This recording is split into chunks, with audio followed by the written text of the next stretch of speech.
আবারও নতুন ব্লগ নিয়ে চলে এলাম। আজকে রান্না করব কচুরলতি। আর এখানে আমি কচুরলতিগুলো ভালোভাবে ধুয়ে নিয়েছি।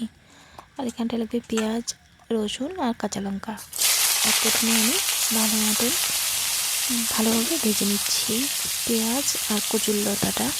ঠিক আছে, এর মধ্যে লাগবে লবণ আর হলুদ, ব্যাস এটুকু। এটাকে আমি ভালোভাবে ভেজে নিব।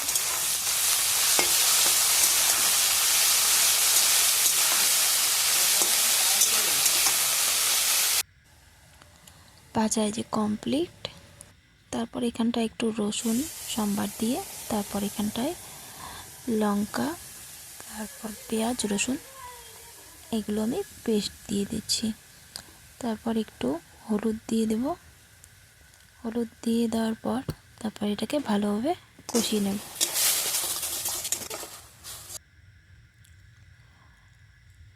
কষানো হয়ে গেলে এখানটায় আমি পরিমাণ মতন জল দিয়ে দিচ্ছি।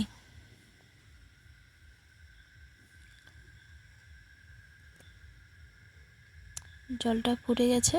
এবার এর মধ্যে আমি ভেজে রাখা কচুরলতিগুলো দিয়ে দিচ্ছি। একদম রেডি। ভালো লাগলে অবশ্যই লাইক, কমেন্ট, শেয়ার করে দিও।